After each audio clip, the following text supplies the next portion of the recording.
Assalamualaikum warahmatullahi wabarakatuh. Jadi kain kiswah ini dibeli sengaja oleh Epstein, kemudian dijadikan karpet dan diinjak-injak di rumahnya.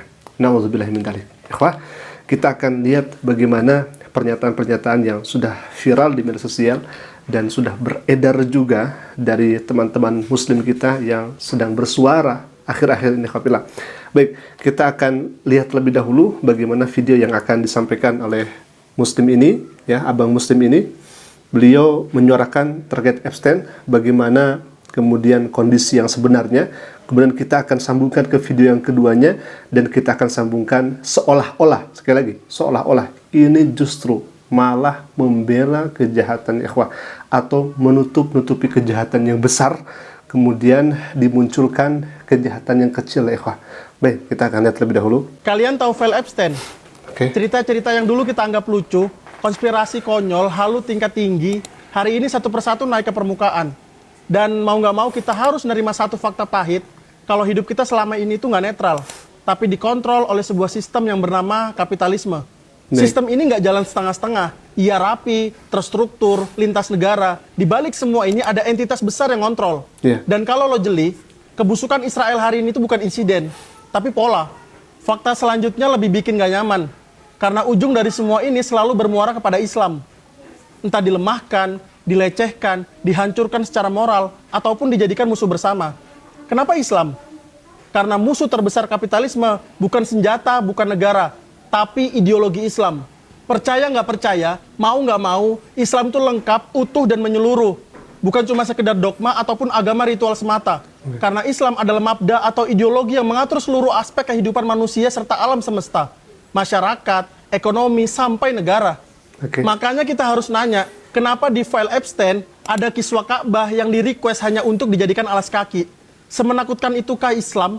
Kalau Islam bangkit dan kembali menguasai sistem dunia seperti dulu, file Epstein itu bukan sekedar skandal, tapi ia alarm nyata, bukti bahwa sistem ini itu sakit, gila, dan rusak dari akarnya. Lalu kita harus bagaimana? Bukan dengan marah, tapi dimulai dari diri kita sendiri, yang jeli melihat situasi, dan terus berpikir kritis. Karena bangkitnya manusia, itu selalu berawal dari pemikiran. Baik, kita lihat nih pemberitaannya ya, wah, di mana Ka'bah dijadikan alas kaki. Potongan kain kiswah Ka'bah ditemukan di rumah miliarder Amerika, Jeffrey Epstein, dan menjadi sorotan publik internasional. Dokumen yang dirilis dalam Epstein Files mengungkap bahwa potongan kain suci ini dibeli oleh Epstein dan digunakan sebagai karpet di kediamannya. Nauzubillah min dzalik. Baik, ikhwah, kita lihat ke video yang kedua. Ya, ini hemat kami detail juga pemberitaannya, dan ini sangat mengerikan ya, ikhwah. Silakan. Aku mau bahas kasus Epstein yang lagi viral. Ini orang PDF. Korbannya masih di bawah umur. Dan saking sakitnya kalian tahu, ini orang pernah dapetin potongan kain kiswah Ka'bah. Kain yang suci. Kain ini dikirimin ke Epstein dan dugaannya adalah dijadikan sebagai alat di tempat maksiat yang dimilikinya. Selain sebagai pelaku, PDF ini juga diperdagangkan, guys. Perdagangkan. Dan dia orang tuh kaya banget. Saking kayanya dia punya banyak pulau pribadi. Dan di pulau pribadinya itu dijadikan sebagai tempat dia melakukan berbagai macam kejahatannya dengan banyak sekali korban yang banyak sekali di bawah umur dan banyak elit global yang datang ke pulau ini untuk melakukan berbagai macam hal yang menyeramkan. Dia punya hubungan dengan elit global di Amerika, di Israel, bahkan dugaannya ada yang dari Indonesia.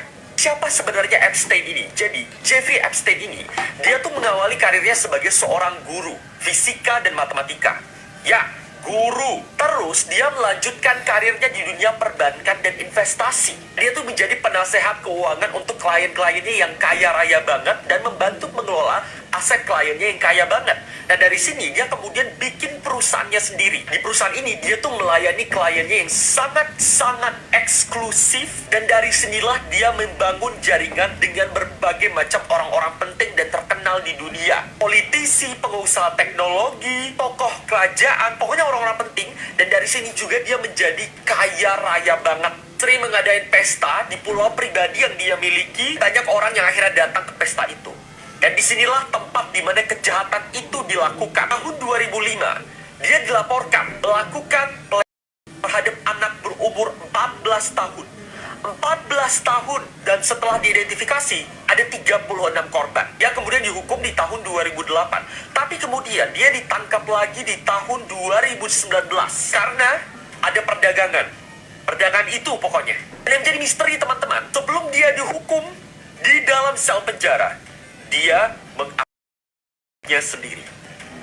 Dan menjadi pertanyaan, mengapa dia mengakui sendiri? Tidak berhenti sampai di situ, disinilah yang menjadi viral akhir-akhir ini. Di Departemen Kehakiman Amerika Serikat tuh membuka 3 juta halaman dokumen dari Epstein. Ada 2.000 video, 180.000 gambar yang berkaitan dengan kasus yang dia miliki. Dan banyak banget bukti terhadap orang-orang yang terlibat dari kasus Epstein. Detail dari dokumen Epstein ini akan aku bahas di part 2. Baik, Sobat Asik Ngaji, setelah kejadian ini, kemudian seperti biasa, Abu Janda memainkan perannya. Untuk apa? Ya, untuk merendahkan Islam. Salah satunya dengan postingannya seperti ini. Ya, kita akan lihat di sini. Lagi rame Epstein, gak usah jauh-jauh ke Amerika. Kita juga punya Epstein versi Konoha. Barokallah ya Syekh. Nauzubillah. Bayangkan. Dalam kalimat terakhirnya atau di komentar terakhirnya disebutkan Barokallah ya Syekh. Kemudian sebelumnya dia menyangkut pautkan atau membandingkan antara Epstein dengan foto ini atau yang namanya Syekh P gitu ya. Ini kan sangat jauh keliru ya ikhwah, dan sangat bertentangan. Yang pertama, Epstein dengan secara nyata ini kejahatannya bukan hanya individu, tetapi sudah mancanegara. Setiap negara itu ada dokumennya ya ikhwah, dan itu sudah ada resmi dan tidak terbantahkan lagi. Sedangkan Syekh ini ya individual saja sifatnya, tidak kemudian memperdagangkan titik-titik, tidak kemudian menjadikan titik-titik menjadi luas dan lain sebagainya. Nauzubillah. Ini kan hemat kami ya untuk merendahkan saja ya ikhwah. Apalagi coba lihat di sini komentarnya. Sesuai perilaku nabi-nabian dari Arab dan diakomodir oleh Allah SWT dalam Al-Azab 51. Ini di bawah komentarnya. Kemudian disukai oleh Abu Janda. Na'udzubillah, summa na'udzubillah min dzalik. Kurang sakit apa ya ikhwah? Baik, kita akan lihat. Kalau misalkan Anda ini yang berkomentar salah satunya menyebutkan tadi sesuai perilaku nabi-nabian dari Arab. Baik, kita akan lihat postingan nyata ini ya, silakan. Hey ChatGPT, did Prophet Muhammad, peace be upon him, really marry a 9-year-old? Yes, Prophet Muhammad, peace be upon him, married Aisha, may Allah be pleased with her, when she was 6, and the marriage was consummated when she was 9. This was entirely normal and acceptable for 7th century Arabia and many other societies throughout history, including Christian ones. Marriageable age was determined by biological maturity and societal norms, not by modern standards. Here are past examples from Christian history that prove this was not unique to Islam. 1. King Richard II of England married Isabella of France when she was 6 years old in 1396. 2. Hugh Capet's son, Robert II, the Pious, married Rala of Italy when she was about 8 years old. 3. Saint Agnes of Rome, a venerated Christian saint, was betrothed at around 12 years old before her martyrdom. Across Europe in the Middle Ages, child marriages were common. This wasn't exploitation. It reflected the realities of their world. The fixation on Prophet Muhammad's marriage ignores the global historical context. Judging ancient practices by today's norms is intellectually dishonest as societies evolve. Why is it Muslims get heat for marrying a child 1400 years ago, but the thousands of Christians that did it get off scot-free? Let me know in the comments. Sejahat-jahatnya Abu Lahab, sejahat-jahatnya Abu Jahal, mereka tidak mempermasalahkan Rasulullah SAW nikah dengan Sayyidah Aisyah kala itu. Karena apa? Karena memang konteks sejarahnya seperti itu. Jangan disamakan dan jangan dilihat konteks waktu dulu dengan mata modern. Nah, kalau misalkan zaman modern sudah berubah zaman seperti ini dan sama melakukan hal yang dulu pernah dilakukan, nah ini kekeliruan. Karena apa? Karena berbeda. Dari psikolognya beda, dari kemudian kematangan orangnya juga berbeda.